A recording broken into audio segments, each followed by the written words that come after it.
The Ideal Made Real. Chapter 17. Paths to Happiness. To be happy is the privilege of everybody, and everybody may be happy at all times and under all circumstances through the knowing and living of a few simple principles. The reason why happiness is not as universal and as abundant as it might be is because the majority seek happiness for itself alone. Happiness is an effect. It comes from a definite cause. Therefore, if we would obtain happiness, we must not seek happiness itself, but seek that something that produces happiness.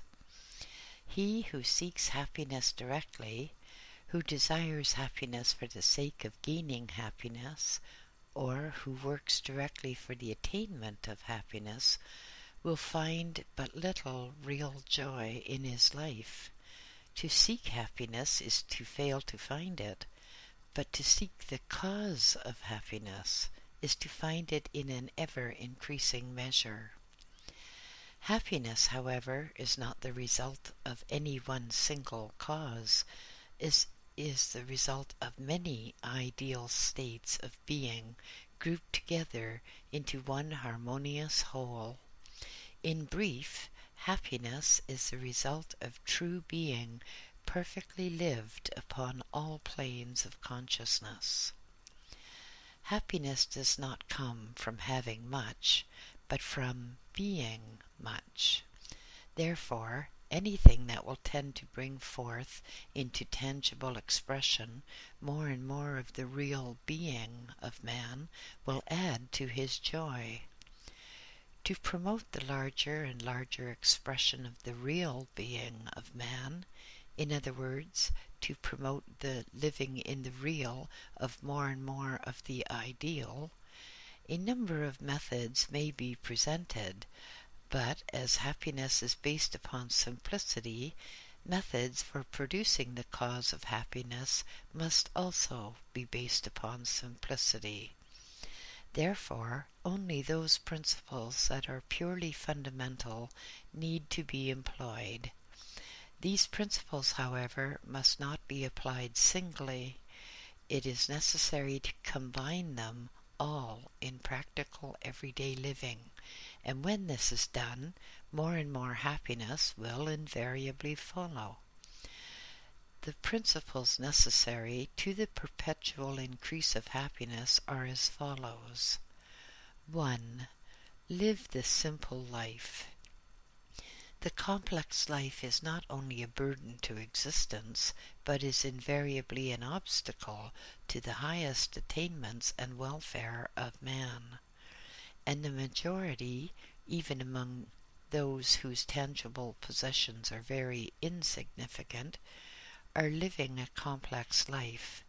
But when the average person is told to remove complexity from his world and adopt simplicity, he almost invariably destroys the beauty of life. The art of living a life that is both simple and beautiful is an art that few have mastered, though it is by no means difficult. Most of the life that is called simple is positively devoid of beauty and has nothing whatever that is attractive about it. In fact, it is positively a detriment both to happiness and advancement.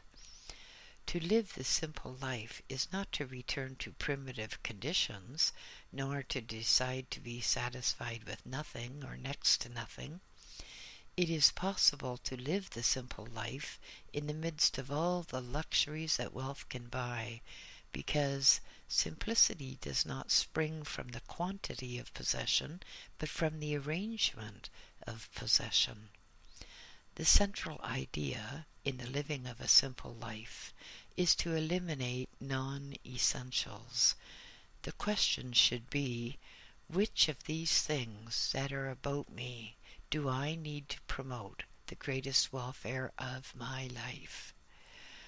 To answer this question will not be difficult, because almost anyone can determine at first thought what is needed and what is not needed to a complete life. When the decision is made, non-essentials should be removed as quickly as possible. True, we must avoid extremes, and whatever we do, we must do nothing to decrease the beauty or the harmony of life. There are a great many things in the world of the average person that he simply thinks he needs, though he knows that those things never did anything but retard his progress. It is therefore necessary to remove non-essentials from the mind before we attempt to simplify our immediate surroundings. The simple life is a beautiful life, with all burdens removed, and it is only the unnecessary that is burdensome. To live the simple life, surround yourself only with those things that are directly conducive to your welfare, but do not consider it necessary to limit the quantity of those things. Surround yourself with everything that is necessary to promote your welfare, no matter how much it may be, although do not place in your world a single thing that is not a direct power for good in your world. You thus establish the harmony of simplicity without placing any limitation whatever upon your possessions, your welfare, or your highest need. You thus eliminate everything that may act as a burden, and we can readily understand that when all burdens are removed from life, the happiness of life will be increased to a very great degree. Number 2, live the serene life. Be calm, peaceful, quiet, and undisturbed in all things and at all times. Confusion and hurry waste energy, and it is a well-known fact that depression and gloom are produced in most instances simply by the energy of the system running low. The serene life, if lived in poise, will keep the system brimful of energy at all times, and so long as you are filled through and through with life and energy, you will be full of spirit and joy. Our saddest moments are usually the direct results of reactions from turbulent thinking and living. Therefore, such moments will be eliminated completely when thinking and living are made peaceful and serene. It is not necessary to live the strenuous life in order to accomplish a great deal, although, on the other hand, it is not quantity but quality that we seek. Our object should not be to do many things, but to do good things. If we can do many things that are good, very well, but we must have quality first in mind. The quantity will increase as we grow in capacity, and there is nothing that promotes the increase of mental and physical capacity more than calm, serene living. The sweetest joys that the mind can feel usually come from those deep, peaceful realizations of the soul when all is quiet and serene. Therefore, to cultivate the habit of living always in this beautiful calm will invariably add happiness to happiness every day of continued existence. Number 3, be in love with the world. He who loves much will be loved much in return, and there is nothing in the world that can give more joy and higher joy than an abundance of real love. The selfish love, that is only personal, and that must be gratified to be enjoyed, gives but a passing pleasure, the reaction of which is always pain. When we love with such a love, we are always unhappy when not directly loved in return, and the purely selfish love never brings real love in return. When we love everybody with the pure love of the soul, that love that does not ask to be loved in return, but loves because it is loved, we shall positively be loved in return, and not simply by a few here and there, but by great numbers. To feel that you are loved unselfishly, that you are loved not because anything is expected in return, but because the love is there and must come. To feel this love is a source of joy which cannot be measured, and this joy everybody can receive in abundance now. The simple secret is to love the whole world at all times and under every circumstance. Love everybody with heart and soul and mean it, and everything that happens to you will add both to the pleasure of the mind and to the more lofty joys of the soul. Number 4. Be useful. Quote, "Give to the world the best that you have, and the best will come to you." Unquote. Hold nothing back. If you have something that you can share with the world, let everybody have it today. Do all that you can for everybody, not because you expect reward, but because it is a part of your nature. Be all that you can be, and do all that you can do. Never say, "I will only do as much as I am paid for." Such an attitude has kept many a person in poverty for life. Reward is an effect, not a cause. Do not place the reward first, and the service second. Increase your service, and the reward will increase in proportion.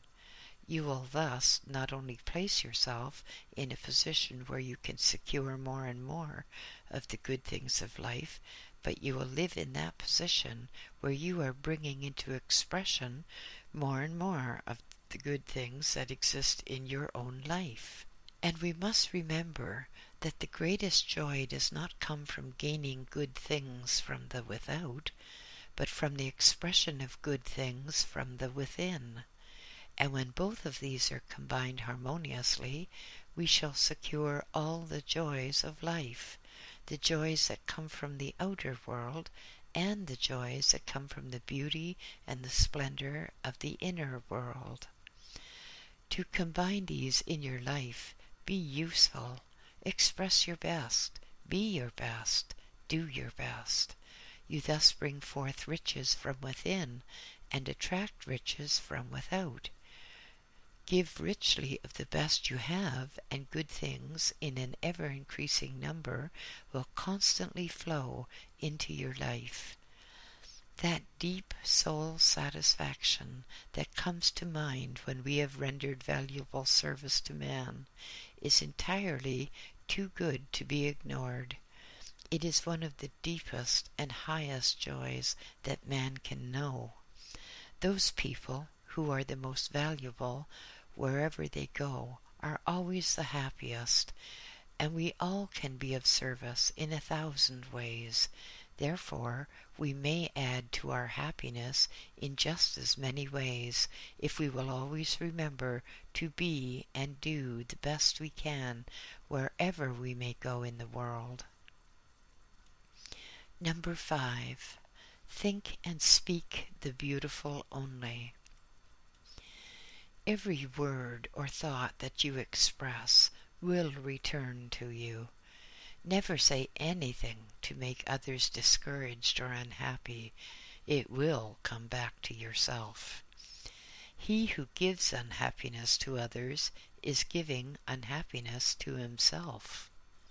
He who adds to the joy of others is perpetually adding to his own joy. You could say something good about everybody, then say it. It will give joy to everybody concerned, yourself included. Think only of the beautiful side of everybody. Everybody has a beautiful side. Find it and think of that only. You will thus live in the world of the beautiful, and he who lives in the world of the beautiful is always happy. Speak kindly and pleasantly to everybody. Think kindly and pleasantly of everybody, and your days of gloom will be gone. When every word is animated with the spirit of kindness and joy, you will not only increase the power of joy in your own life, but you will be sowing the seeds of joy in the garden of the universal life, and one of these days you will reap abundantly from what you have sown. Let this sowing time be continuous, and the harvest will be continuous. Thus you will be reaping a harvest of boundless joy every day of your endless existence. Number 6. Forgive and forget everything that seems wrong. We have spent many a weary day simply because we persisted in remembering something that was unpleasant. Forget the wrong, and it will disturb you no more. Forgive others for what they have done, and you will have no unpleasant memories to cloud the sky of your mental world. When people speak unkindly of you, never mind. Let them say what they like if they must. Nothing can harm you but your own wrong thinking and living.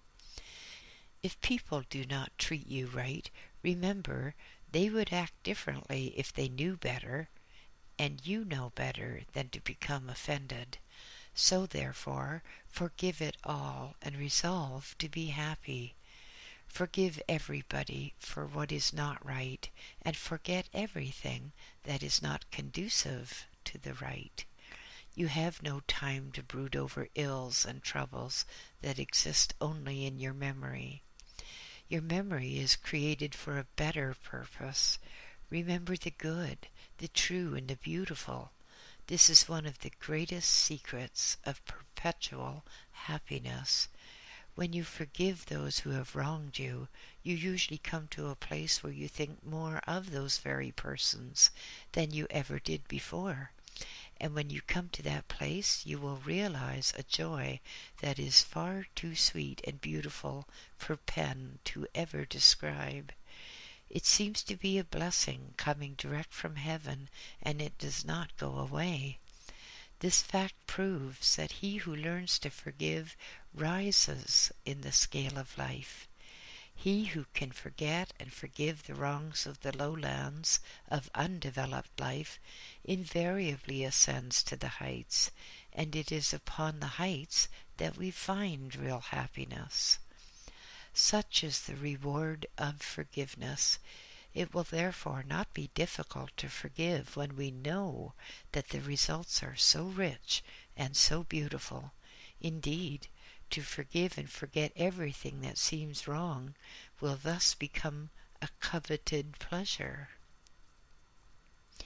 Number 7. Be perfectly contented with the present.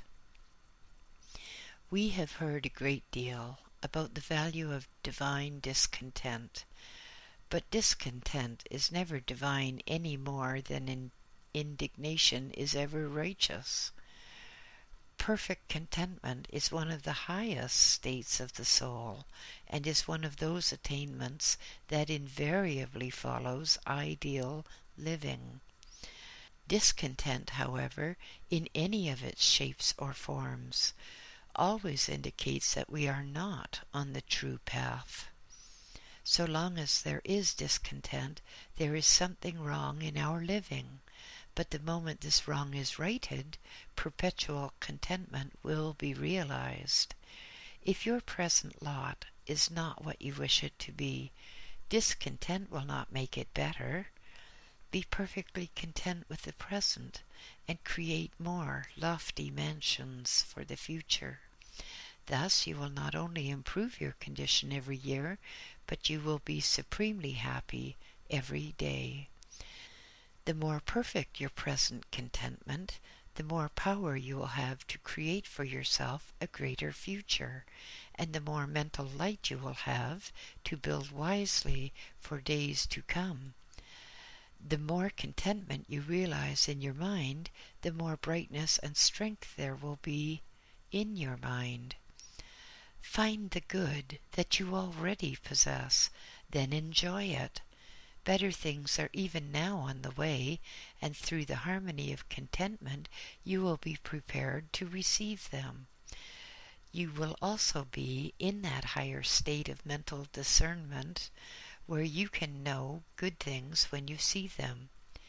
Many people are so much disturbed by the discord of discontentment that they are unable to recognize the good things already in their world. Thus they add doubly to the cause of discontent. Contentment, however, does not mean to be so satisfied with present conditions that we do not care to change them.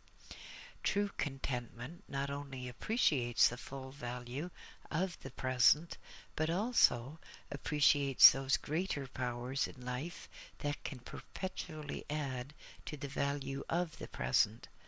Therefore, the contented mind gains everything that life can give in the great eternal now, while at the same time perpetually increasing the richness, the worth, and the beauty of the great eternal now. To be contented, find fault with nothing. Those things that are not quite right can be made better. Proceed to make them better, and one of the greatest joys of life comes directly from that action of life that is causing things to become better. The process of growth and advancement is invariably conducive to joy. Therefore, if we cease finding fault and use all our time in promoting improvement, we will find sources of happiness in every imperfection that we may meet in life. In other words, when we aim to improve everything that we meet, we bring out all the good that is latent in our world, and to increase the expression of the good in our world is to increase our own measure of joy. Number 8. Seek the ideal. Look for the ideal everywhere.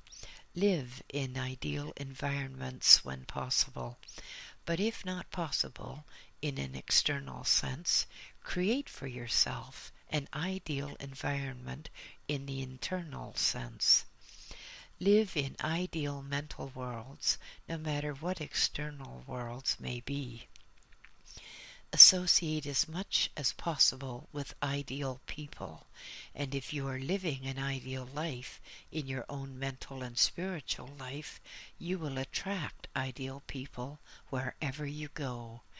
And one of the greatest joys of life is to associate with those who are living in lofty realms. We have no time to give to the common and the ordinary. We want the best. We deserve the best, and we can secure the best by seeking the best and the best only. Live your own ideal life. Seek the ideal both in the within and in the without, and aim to make the ideal real in every thought, word, and deed. You will thus cause every moment to add to your joy. Number 9. Develop the whole man. To promote an orderly growth throughout your entire being is highly important, and to establish perfect harmony of action among all the various members of mind and body is indispensable to happiness. Develop everything in your nature and place all the elements in your being in perfect harmony. You will thus ascend perpetually to higher states of being and greater realms of joy.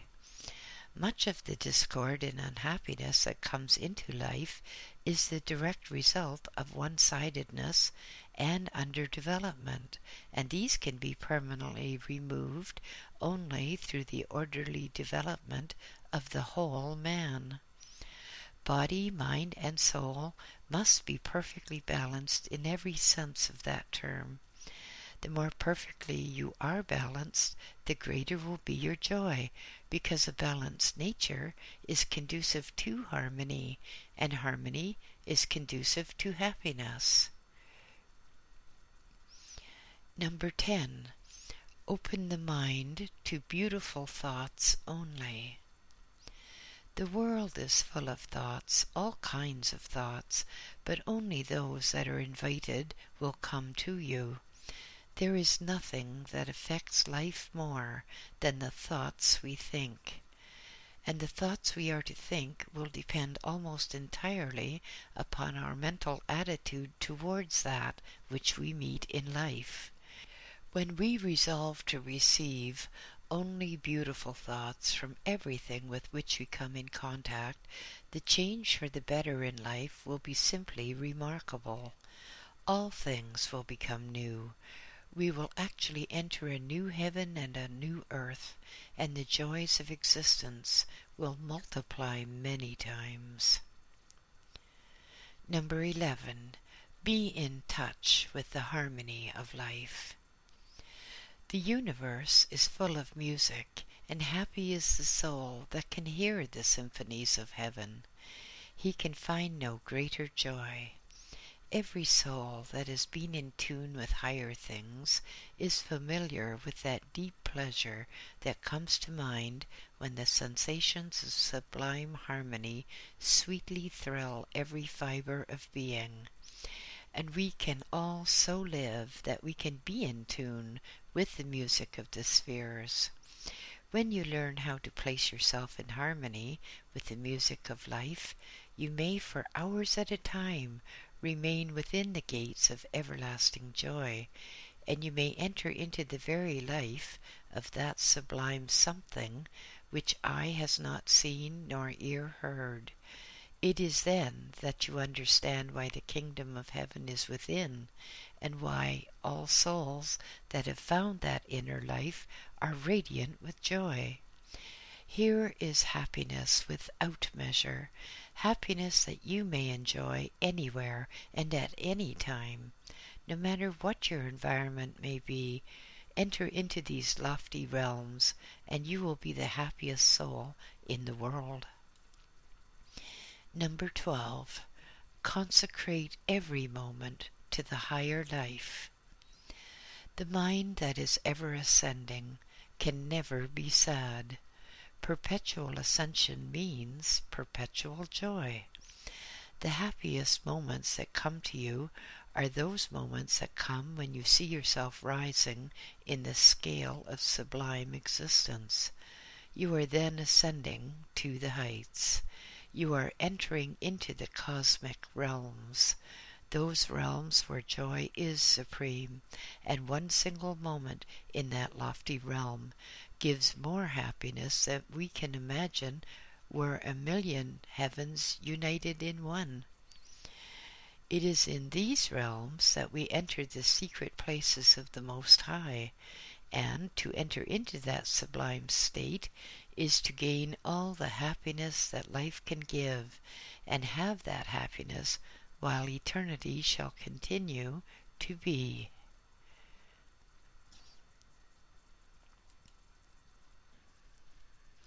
The Ideal Made Real, Chapter 18.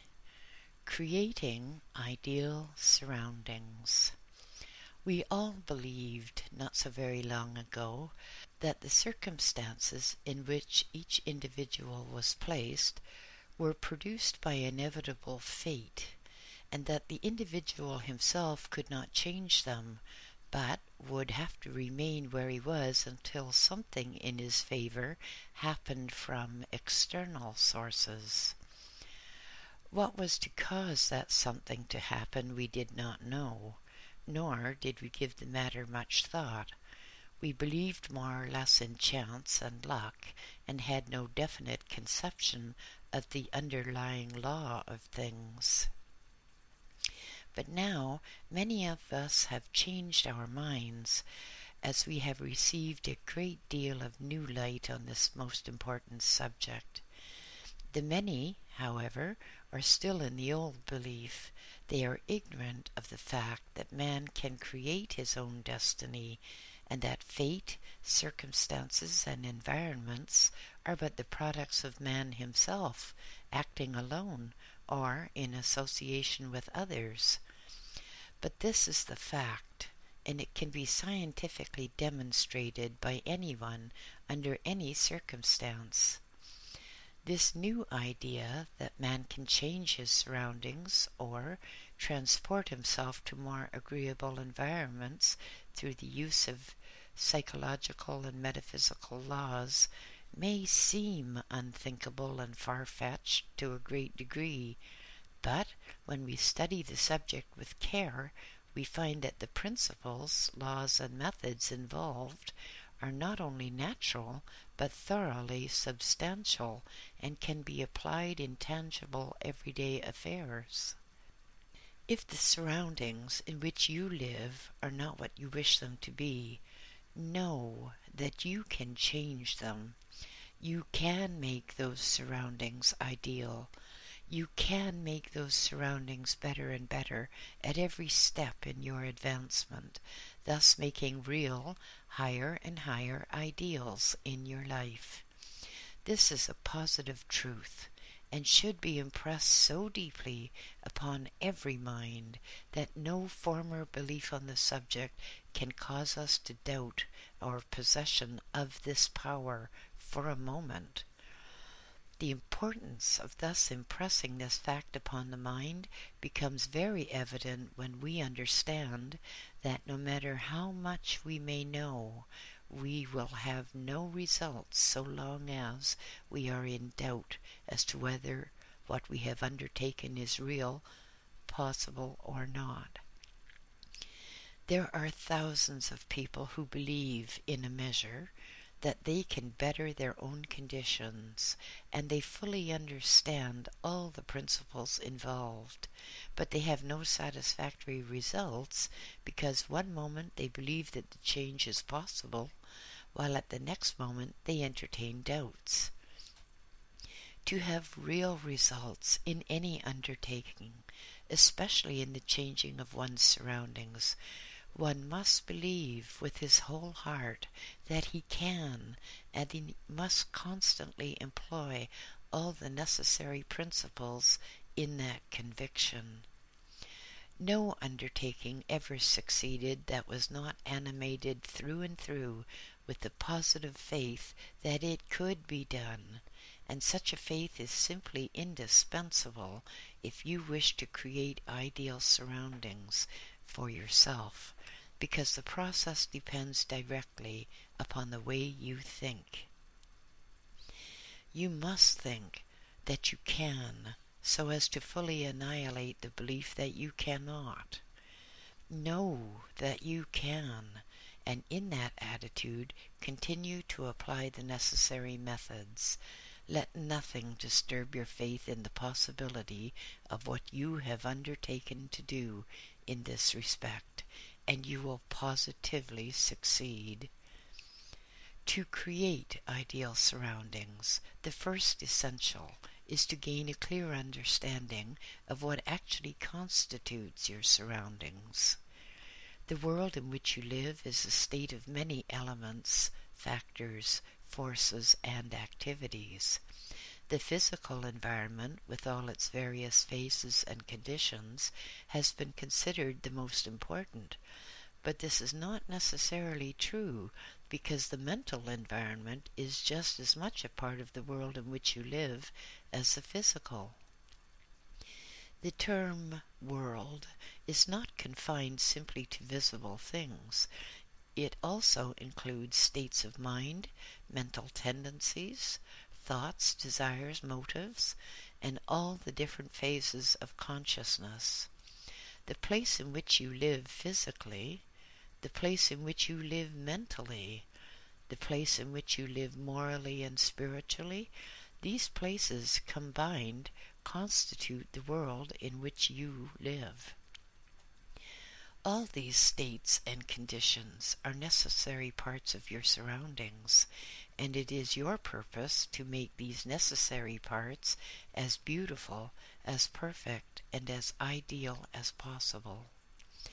The place where you work with your hands and with your brain is a part of your world, but the same is true of the place where you work in your dreams, in your aspirations, and in your ideals. The circumstances and events of your life, physically and mentally, the opportunities that are constantly passing your way, the people you meet in your work, the people you think of in your thoughts, the people you associate with and friends that are near, the various elements of nature, both visible and invisible, the many groups of things in all their various phases that you come in contact with in your daily living, all of these belong in your world. To enter into details, it would be impossible to mention many hundreds of different elements or factors that compose the world in which the average person lives.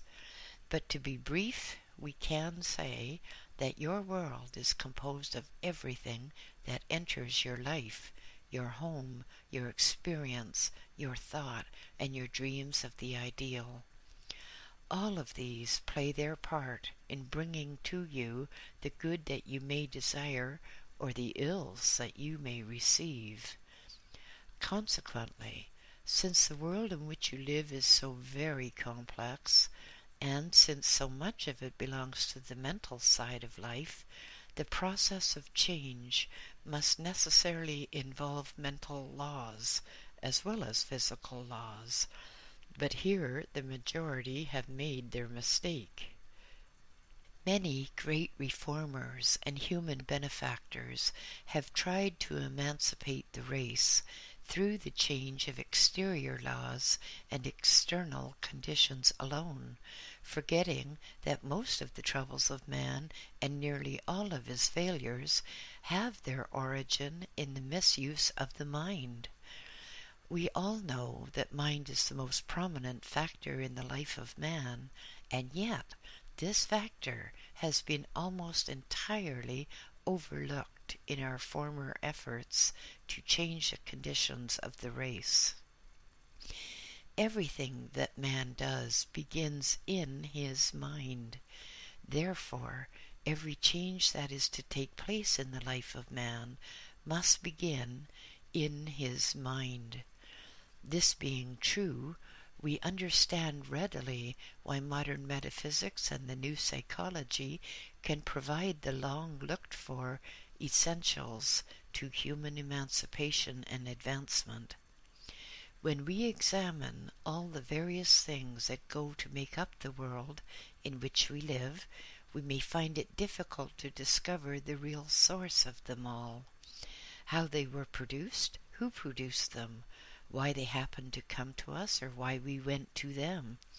These are problems that we are called upon to solve before we can begin to create ideal surroundings. To solve these problems, the first great fact to realize is that we are the creators of our own environments. But at first sight, this fact may not be readily accepted because there are so many things that seem to be the creation of others. There are two kinds of creation, however, the direct and the indirect. In direct creation, you create with the force of your own life, your own thought, and your own actions, and your own creations are patterned after the ideas in your own mind. But in what is termed indirect creation, someone else creates what you desire.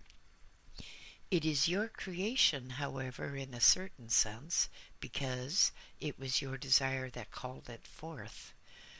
To state the fact in another manner, the world in which you live may be your own direct creation, or it may be the creation of another, but you went into that other one's world to live.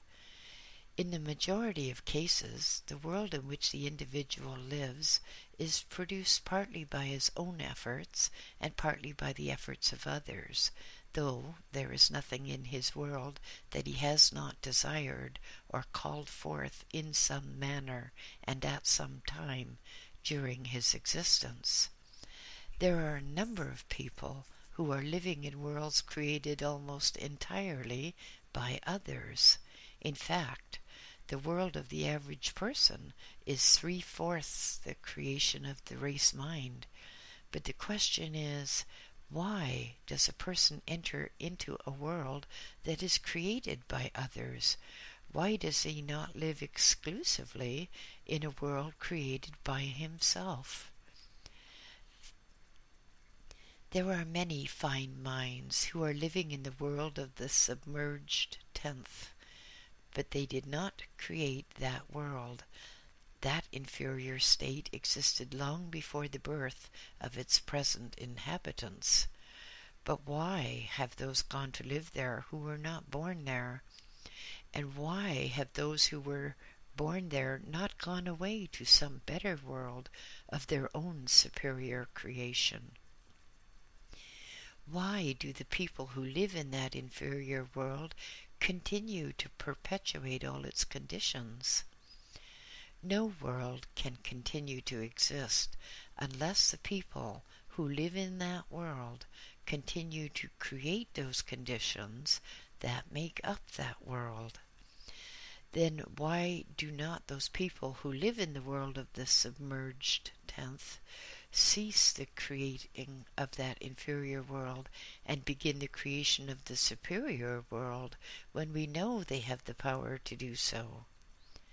These are great questions, but they all have very simple answers. To answer these questions, the first great fact to be realized is that the mind of man is the most important factor in everything that he does. And since no person can change his environment until he changes his actions, we realize that the first step to be taken is the change of mind. Learn to change your mind for the better, and you will soon learn how to change your surroundings for the better. Before you proceed, however, there is another important condition to be considered.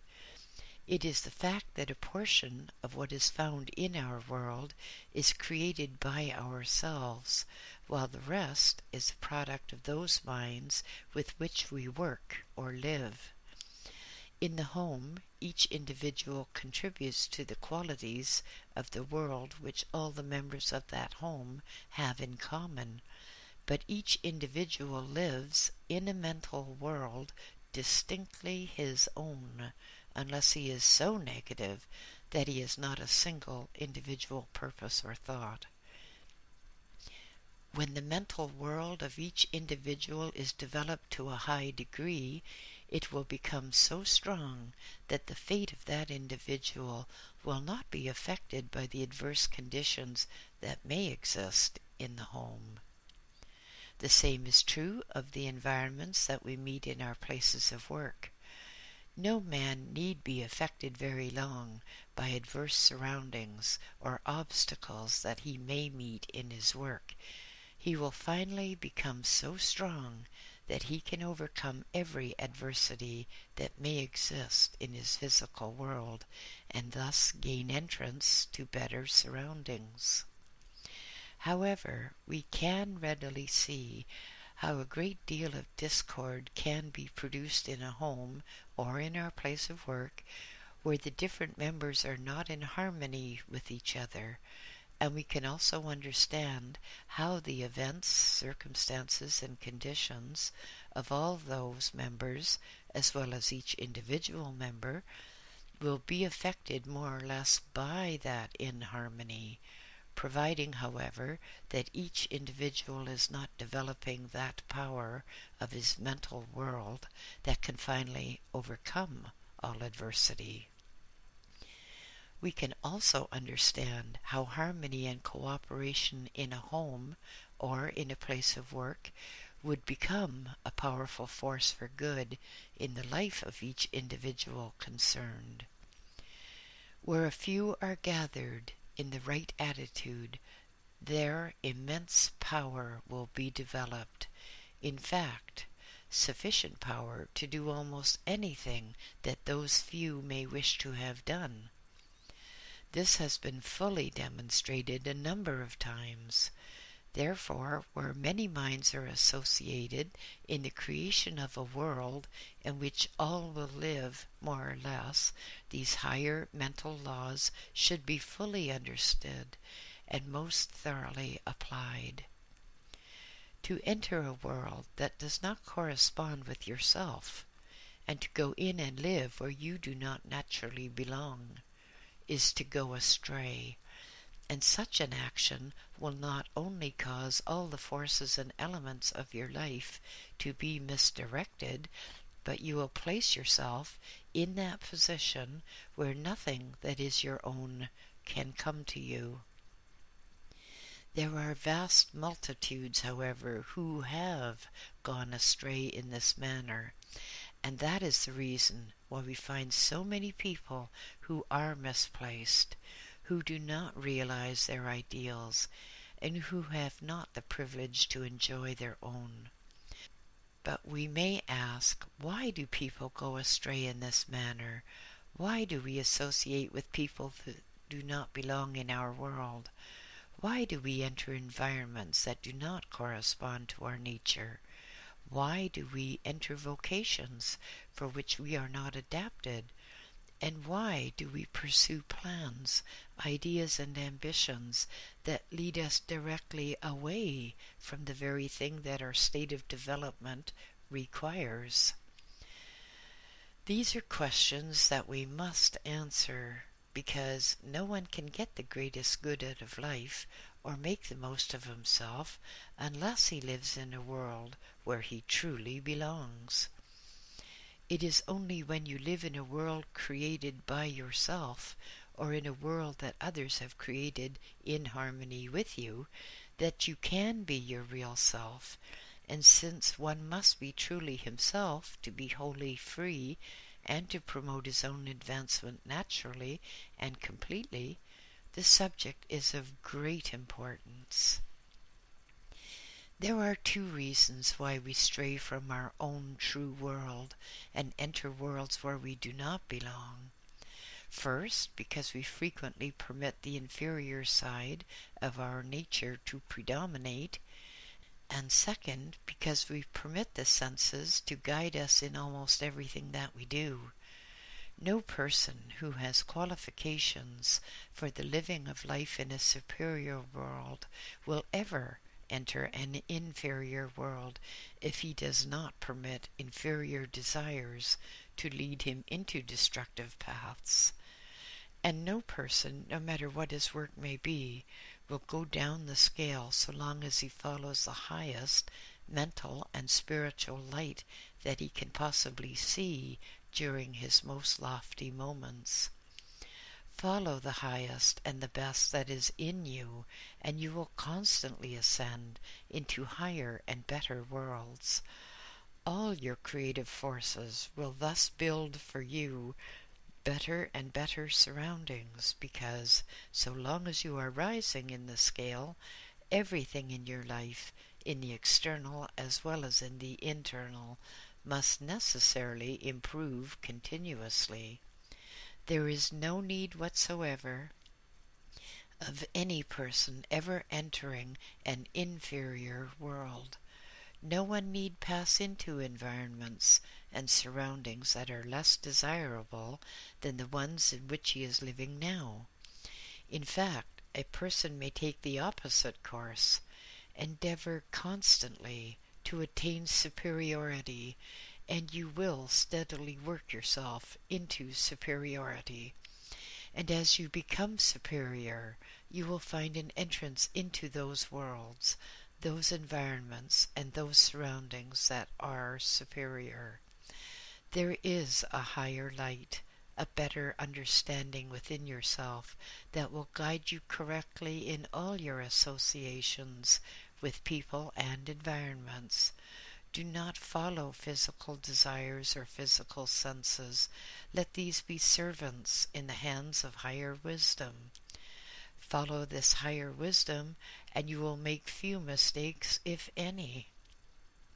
You will constantly pass into better and better surroundings, because you will constantly pass into a higher, better, and superior life. To follow the highest and the best that is within you under all circumstances does not constitute supernaturalism. It is simply good sense enlarged, and those who take this course will continue to make real the ideal in everything that may exist in the world in which they live.